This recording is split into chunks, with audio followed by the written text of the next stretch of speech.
Bapak Ibu Saudara, sebelum kita membaca dan juga merenungkan firman Tuhan, mari kita berdoa.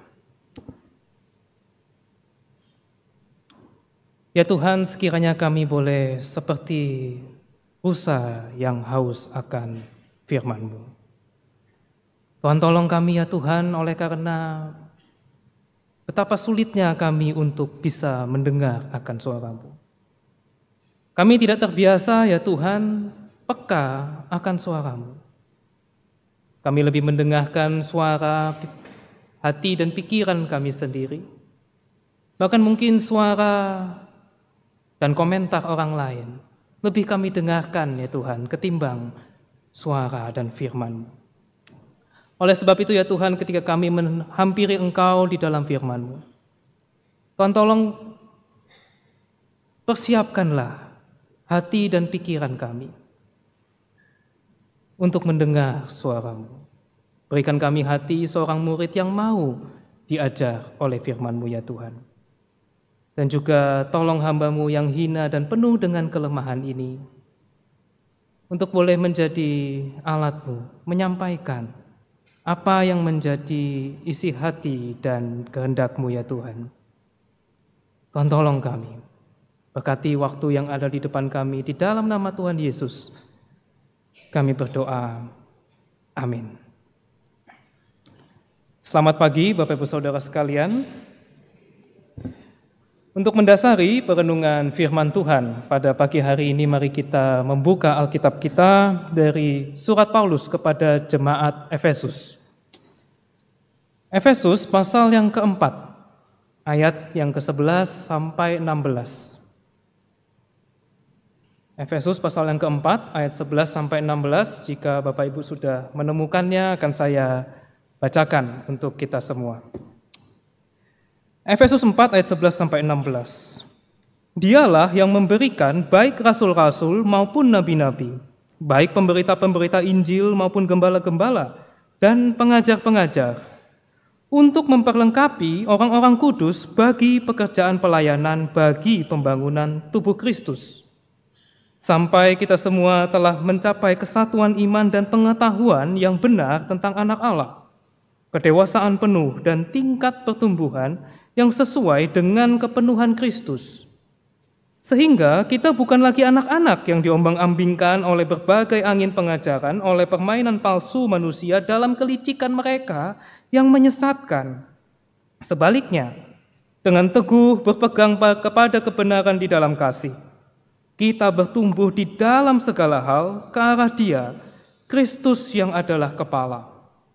Dari Dialah seluruh tubuh yang rapi tersusun dan diikat menjadi satu oleh pelayanan semua bagiannya, sesuai dengan kadar pekerjaan tiap-tiap anggota, menerima pertumbuhannya dan membangun dirinya dalam kasih. Demikian pembacaan firman Tuhan. Bapak Ibu Saudara, setelah bulan lalu kita dari mimbar ini diberitakan mengenai talenta untuk melayani, saya diinfokan bahwa tema bulan ini adalah bebas dari 7 dosa maut. Dan terkhusus hari ini tema kita adalah growing to serve, ya, bertumbuh untuk melayani. Jadi ini adalah mengenai keterkaitan antara pelayanan dengan pertumbuhan rohani. Ya, bagaimana melalui pelayanan kita semakin bertumbuh, makin cinta Tuhan, makin mencintai sesama, dan juga kita meninggalkan dosa-dosa lama kita. Ya, kita tentu mungkin sering mendengar ya Bapak Ibu Saudara, kita bertumbuh, semakin kita bertumbuh, kita akan semakin melayani. Dan semakin juga kita melayani, kita juga akan semakin bertumbuh. Ya, jadi ada semacam keterkaitan antara pelayanan dan pertumbuhan rohani. Bapak Ibu Saudara, ketika saya mempersiapkan khotbah ini, saya kemudian seperti dipaksa untuk mengevaluasi pelayanan saya sendiri. Apakah setelah saya melayani, ya baik saya mengajar di kampus maupun saya di gereja, apakah setelah saya melayani, saya betul-betul mengalami pertumbuhan. Apakah saya makin cinta Tuhan setelah saya melayani? Apakah saya makin mencintai sesama? Apakah saya juga sudah meninggalkan dosa-dosa lama saya? Dan ketika saya mencoba untuk jujur kepada diri saya sendiri, ternyata pertanyaan-pertanyaan seperti itu tidak mudah untuk dijawab.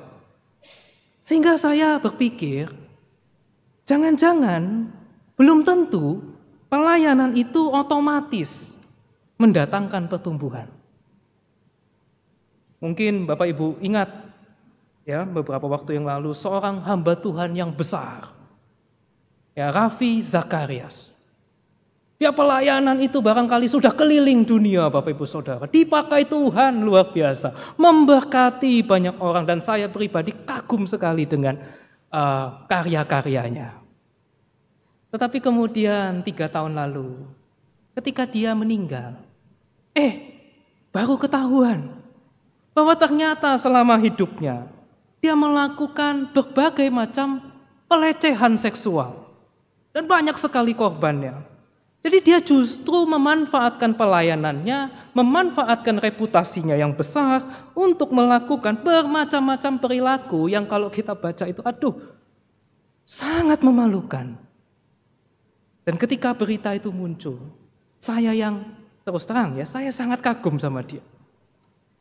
Saya itu jadi bertanya-tanya, oke lah, semua orang punya kelemahan, semua orang bisa jatuh dalam pencobaan, tetapi apakah pelayanan yang ia lakukan itu tidak berdampak apa-apa ya terhadap dirinya sendiri? Bukankah seharusnya pelayanannya yang luar biasa yang ia lakukan itu juga membuat dia sendiri bertumbuh, makin serupa Kristus? Dan pelayanan saya Bapak Ibu Saudara jika dibandingkan sama dia, gak ada apa-apanya. Dan ternyata hal seperti itu bisa terjadi. Dan itu bisa terjadi kepada siapa saja. Ya, makanya Tuhan Yesus juga pernah mengingatkan dalam Matius pasal yang ke-7 bahwa ada orang-orang yang bernubuat, berkhotbah demi nama Tuhan Yesus, mengusir setan, membuat mujizat demi nama Tuhan Yesus. Berarti apa? Berarti mereka adalah orang-orang yang melayani. Pelayanannya juga berhasil, memberkati banyak orang dan dilakukan demi nama Tuhan Yesus. Tetapi Tuhan Yesus kemudian mengatakan kepada mereka, aku gak pernah kenal kamu, enyahlah dari hadapanku, kamu pembuat kejahatan. Lalu bagaimana ya sebenarnya pelayanan yang memang membuat kita itu bertumbuh? Karena ternyata belum tentu pelayanan itu mendatangkan pertumbuhan. Ya, seperti apa kaitan antara pelayanan dan pertumbuhan rohani? Bapak Ibu Saudara, mari saat ini kita memperhatikan bagian Alkitab yang tadi kita baca bersama-sama. Ya, Efesus pasal yang keempat ayat 11 sampai 16. Bapak Ibu Saudara, bagian yang kita baca ini sebenarnya tidak bisa kita lepaskan ya dari bagian-bagian sebelumnya. Ya, di mana di situ sebelumnya Paulus bicara soal kesatuan gereja, kesatuan umat Allah. Ya, Paulus mengatakan bahwa kita itu satu tubuh dan satu roh, satu pengharapan, satu Tuhan, satu iman, satu baptisan, satu Allah dan Bapa dari semua. Kemudian di dalam kesatuan itu Paulus di ayat yang ke-7 mengatakan bahwa kepada kita masing-masing telah diberikan anugerah, yaitu karunia rohani, atau yang mungkin kita kenal sebagai talenta, menurut ukuran pemberian Kristus. Dan itu Kristus berikan kepada kita melalui karyanya dengan turun ke bagian bumi yang paling bawah, yaitu ketika dia turun menderita dan mati bagi kita. Dan Kristus kemudian bangkit naik ke sorga. Dia naik jauh lebih tinggi dari semua langit untuk memenuhi segala sesuatu. Dan dari tempat yang tinggi itu, dia memberikan pemberian-pemberian kepada kita. Lalu masuk di ayat yang ke-11 yang tadi kita baca. Paulus menyebutkan bahwa Kristus memberikan para hamba-hamba Tuhan bagi gereja. Yaitu para rasul, para nabi, pemberita Injil, para gembala, dan juga pengajar-pengajar untuk kemudian melayani gereja. Kristus yang memberikan, berarti Kristus yang memanggil dan Kristus yang mengutus para hamba Tuhan bagi gereja. Lalu apa yang dibuat oleh para hamba Tuhan itu? Ayat 12. Untuk memperlengkapi orang-orang kudus bagi pekerjaan pelayanan, bagi pembangunan tubuh Kristus.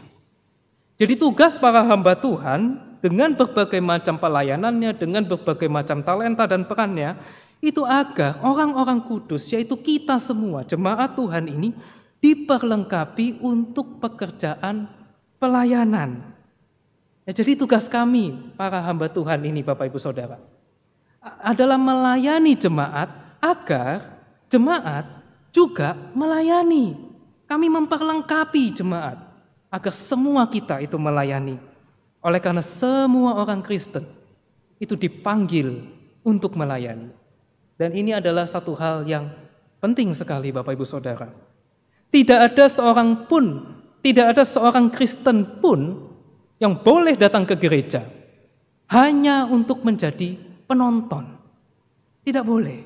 Kita datang ke gereja untuk melayani Tuhan. Ya, kita datang beribadah kepada Tuhan. Ketika kita menyanyi untuk Tuhan. Kita datang ke gereja itu tidak sedang nonton show ataupun ritual-ritual yang kosong. Kita datang ke gereja untuk melayani Tuhan. Ya, sesederhana tadi liturgis mengajak kita untuk menyapa kiri dan kanan. Kehadiran kita, sapaan kita bagi sesama kita, saudara seiman kita, itu sebuah bentuk paling sederhana dari pelayanan. Kita datang ke gereja untuk melayani Tuhan. Kita datang tidak untuk menonton. Ya, semua orang Kristen pasti dan harus melayani.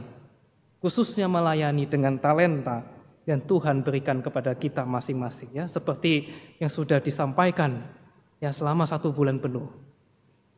Ya, di bawah semua kita itu Tuhan berikan talenta. Dan tugas para hamba-hamba Tuhan adalah untuk memperlengkapi setiap kita yang sudah Tuhan berikan talenta ini untuk pekerjaan pelayanan. Nah, lalu pekerjaan pelayanan yang seperti apa? Paulus kemudian melanjutkan bahwa pelayanan itu adalah bagi pembangunan tubuh Kristus, yaitu gereja. Dan inilah esensi daripada pelayanan Kristen, Bapak Ibu Saudara. Bapak Ibu tentu kita mengenal ya, sudah mungkin 1 bulan dibahas juga, kita mengenal ada macam-macam talenta. Ya, ada talenta menyanyi, talenta tadi yang main musik, talenta mungkin bicara di depan umum, talenta bahkan membangun hubungan personal dengan orang lain. Itu talenta Bapak Ibu Saudara. Nah, tetapi kalau kita melihat di luar sana, ya, ternyata kita lihat kan talenta-talenta semacam itu juga kita temui di orang-orang yang tidak ke gereja.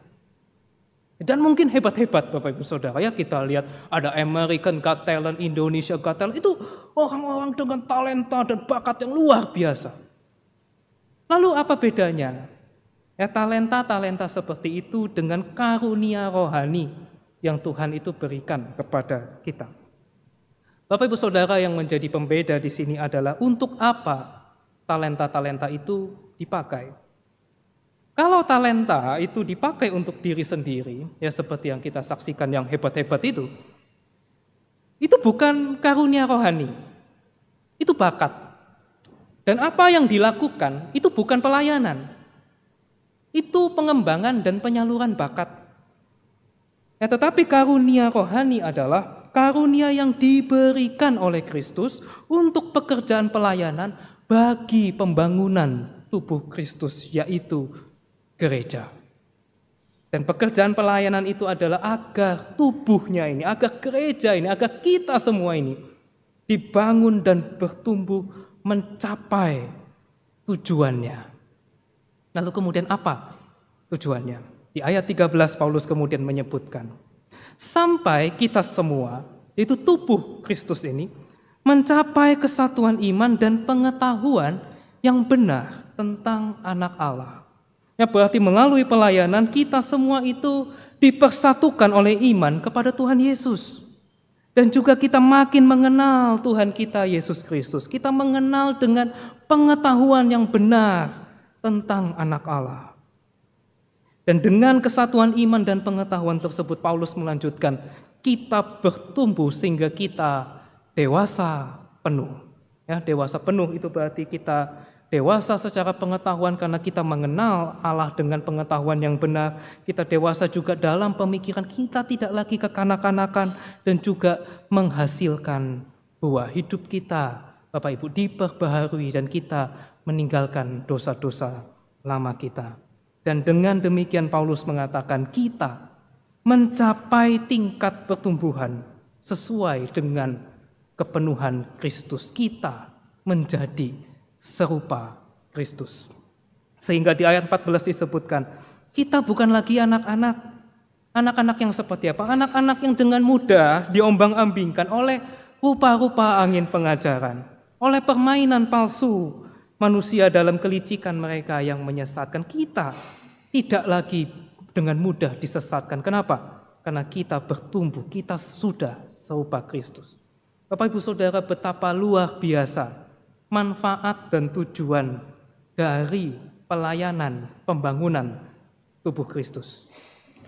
Kemudian di ayat 15 Paulus mengatakan bahwa jika kita tekun untuk melayani dalam membangun tubuh Kristus, kita melayani dengan teguh berpegang pada kebenaran di dalam kasih Kristus, kita akan bertumbuh dalam segala hal, dalam segala aspek hidup kita, baik itu pikiran, perasaan, perbuatan kita yang adalah tubuh Kristus ini bertumbuh ke arah Dia Kristus yang adalah kepala gereja. Bapak Ibu Saudara, sekali lagi betapa penting dan luar biasa tujuan dan manfaat dari pekerjaan pelayanan. Ya, pelayanan itu adalah sarana pemberian dari Kristus yang Kristus berikan kepada gereja, kepada masing-masing dari kita, untuk kita itu bertumbuh serupa Kristus. Nah, tetapi masalahnya Bapak Ibu Saudara, seperti yang sudah saya ungkapkan di awal khotbah tadi. Kalau kita mau jujur, ada kenyataannya. Ternyata hal tersebut tidak otomatis terjadi. Ya, kenyataannya ternyata belum tentu pelayanan itu mendatangkan pertumbuhan. Sekalipun mungkin pelayanan itu terlihat diberkati Tuhan, pelayanan itu terlihat berhasil, memberkati banyak orang, belum tentu mendatangkan pertumbuhan rohani. Bapak Ibu Saudara, mungkin Bapak Ibu sudah sering dengar ya, ada sebuah kisah tentang seorang hamba Tuhan ya, yang mendirikan sebuah gereja di Barrington dekat Chicago, namanya Bill Hybels. Nah, Bill Hybels ini mendirikan sebuah gereja namanya Willow Creek Community Church. Ya, gerejanya itu besar sekali dan jemaatnya juga sangat banyak, ajarannya juga bagus-bagus, segala aktivitas di gereja itu juga luar biasa baik. Pelayanan mereka luar biasa dan oleh beberapa orang dianggap gereja ini adalah gereja yang terbaik di dunia. Gereja yang terbaik di dunia. Ya, bahkan saya pernah lihat majalah Forbes, itu kan majalah bisnis ya Bapak Ibu, memasukkan, bikin artikel tentang gereja itu. Kenapa? Pengelolaan keuangannya luar biasa. Nah, tetapi pada suatu hari di tahun 2007 dilakukan survei secara independen. Ya, jadi gereja ini hamba Tuhannya semua pengen tahu sih seberapa efektif pelayanan dan program-program gereja bagi pertumbuhan rohani, aktivis-aktivis pelayan dan semua jemaat. Nah, dilakukanlah riset secara ilmiah ya, mungkin metode kuantitatif, kualitatif, saya tidak tahu. Nah, tetapi kemudian kesimpulan dari penelitian tersebut, dari survei itu, ternyata disimpulkan bahwa dalam pelayanan di dalam gereja tidak serta-merta berefek dalam pertumbuhan rohani. Ada efeknya. Dan tentu ini sangat mengejutkan Bapak Ibu Saudara.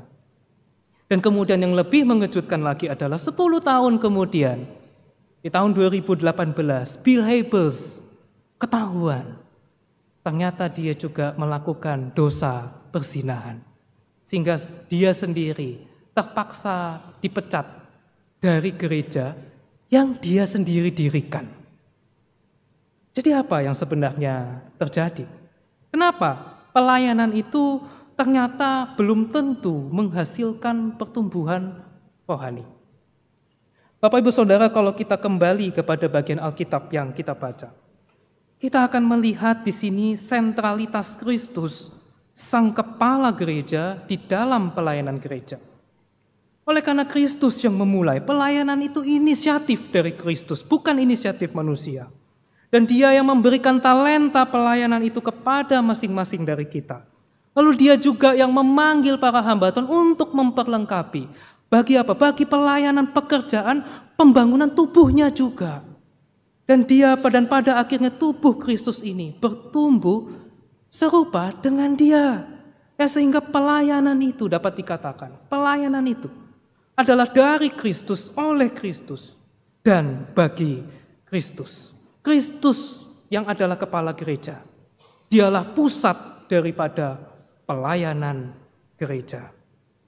Namun realitanya Bapak Ibu Saudara yang seringkali terjadi adalah bahwa pelayanan gerejawi itu pada akhirnya seringkali dilakukan terlepas dari Kristus.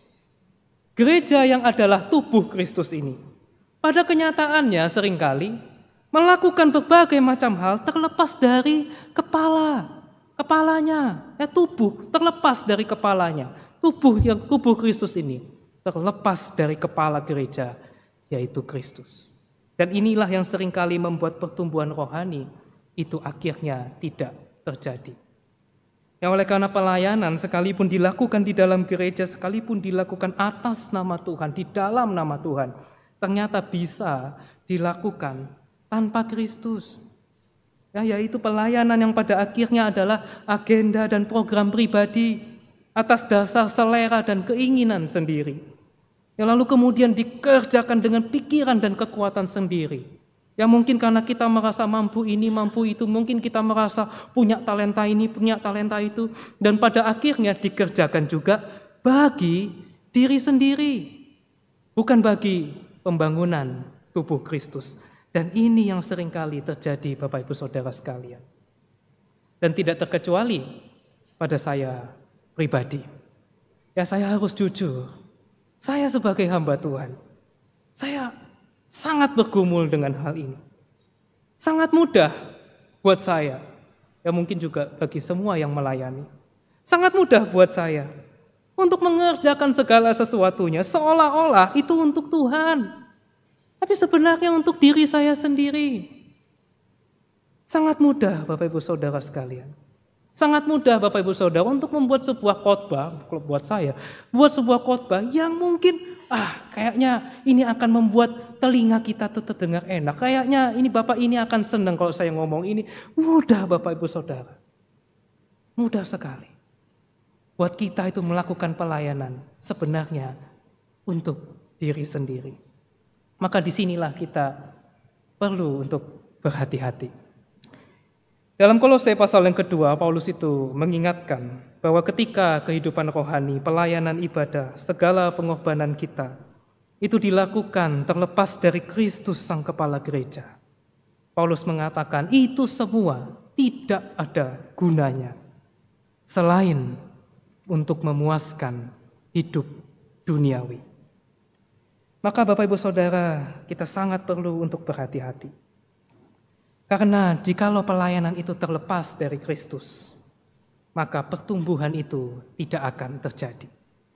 Dietrich Bonhoeffer, seorang teolog abad ke-20, itu pernah mengatakan bahwa tanpa Kristus sebagai pusat dari pelayanan pada akhirnya hanya menjadi upaya manusia yang kosong dan tidak memiliki kekuatan untuk mengubah hati dan menghasilkan pertumbuhan rohani. Tanpa Kristus, pelayanan tidak akan menghasilkan pertumbuhan. Jadi bagaimana kita sekarang? Bapak Ibu Saudara, di ayat ke-16 Paulus menutup dengan mengatakan, dari Dialah seluruh tubuh yang rapi tersusun dan diikat menjadi satu oleh semua sendi yang menopangnya, menerima pertumbuhannya sesuai dengan kadar pekerjaan tiap-tiap anggota, dan membangun dirinya dalam kasih. Kristus adalah sumber dari pertumbuhan gereja, pertumbuhan masing-masing dari kita. Beberapa penafsir melihat ayat ini sebagai sebuah peringatan dari Paulus, agar tiap-tiap anggota, tiap-tiap kita tidak mencoba untuk mengerjakan pekerjaan Allah dengan kekuatan kita sendiri. Agar tiap-tiap kita tidak ada yang menggunakan talenta yang Kristus berikan tanpa bergantung pada Kristus. Kristus yang seharusnya menjadi pusat dari semua pelayanan kita, dan ini yang terus harus kita sadari. John Newton, pengarang lagu Amazing Grace, itu satu kali dia mengatakan, yang tersulit dari panggilan saya adalah tetap berfokus kepada Kristus. Lebih mudah untuk menyangkal diri dalam berbagai macam perilaku yang kelihatan. Ya, lebih mudah bagi saudara dan saya menyangkal diri dalam berbagai macam pelayanan dan kegiatan gereja. Lebih mudah untuk kita berlelah-lelah, ikut ini, ikut itu, dan segalanya. Ya, lebih mudah bahkan kita pergi misi mungkin ke tempat yang banyak nyamuknya atau enggak ada sinyalnya. Lebih mudah itu semua.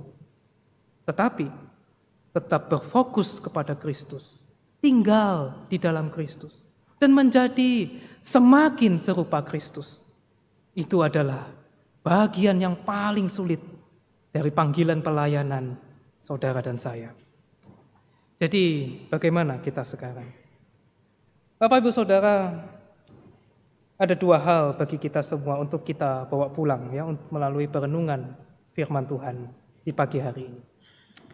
Yang pertama, bagi Bapak Ibu Saudara yang saat ini sudah terlibat dalam pelayanan gereja, ya mari kita terus menyadari bahwa pelayanan ini adalah pekerjaan rohani, bukan pekerjaan manusia. Dan kita sangat bergantung kepada Kristus, kepala kita, dalam mengerjakannya. Oleh sebab itu Bapak Ibu Saudara, di dalam pelayanan kita mari kita juga memiliki hubungan pribadi yang erat dengan Tuhan kita. Karena seperti yang Ia sendiri katakan ya di dalam Yohanes pasal ke-15, di luar aku, kamu tidak bisa berbuat apa-apa. Tanpa Dia sang kepala, kita tubuhnya ini tidak bisa apa-apa. Dan yang kedua, bagi Bapak Ibu Saudara yang saat ini belum terlibat melayani, ya sebagaimana yang telah 1 bulan diberitakan melalui mimbar ini, Tuhan telah memberikan kepada kita talenta pelayanan.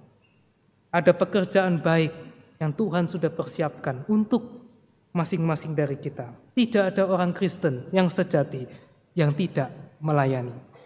Ya, saya percaya Kristus melalui Roh Kudus menggelisahkan masing-masing dari kita. Ya, kita tidak mungkin mengatakan saya cinta Yesus, tapi kita tidak mencintai tubuhnya. Kita tidak mungkin bisa mengatakan itu. Maka tidak mungkin kita bertumbuh tanpa pelayanan pembangunan tubuh Kristus. Melalui pelayanan kita bertumbuh semakin serupa Kristus. Bapak Ibu Saudara, mungkin Bapak Ibu pernah mendengar ya saya cerita mungkin di kesempatan yang lain. Saya cerita tentang pendeta Daryl Jenkins.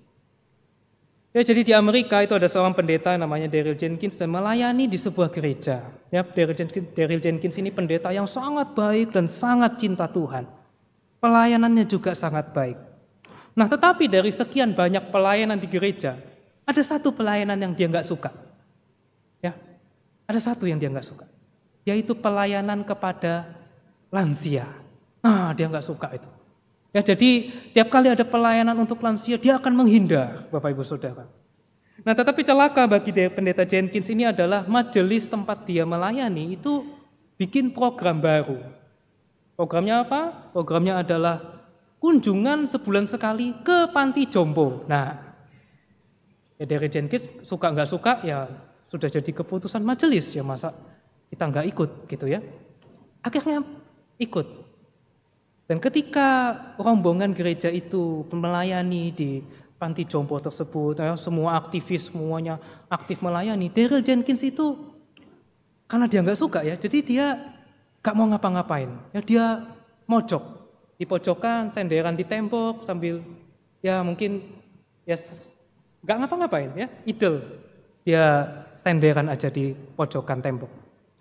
Nah, tetapi sambil dia berdiri di pojokan, kemudian ada seorang opa-opa naik kursi roda datang menghampiri dia. Kemudian opa itu pegang tangannya Daryl Jenkins.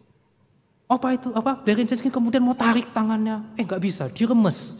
Tangannya diremes, sehingga nggak bisa diambil. Ya sudah, dibiarin aja sama Daryl Jenkins sampai acaranya selesai. Ya mungkin 2 jam gitu. Dibiarin sama dia. Ya, terus kemudian acaranya selesai, mau pulang, kemudian Daryl Jenkins bilang sama opa ini, "Sir, I love you. Pak, aku mengasihimu. But I have to go, tapi saya harus pulang, Pak. Saya janji, bulan depan saya akan datang lagi." Oh ya, terang aja ya, bulan depan memang pasti gereja itu akan datang lagi, Bapak Ibu Saudara. Akhirnya tangannya dilepas dan Daryl Jenkins pulang.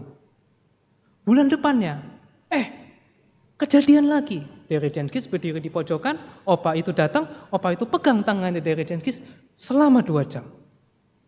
Kemudian Daryl Jenkins mau pulang, ngomong lagi, "Sir, I love you, but I have to go. I promise you next month I will come again." Gitu terus Bapak Ibu Saudara, ya mungkin 4-5 bulan. Sampai satu kali Daryl Jenkins datang bersama rombongan.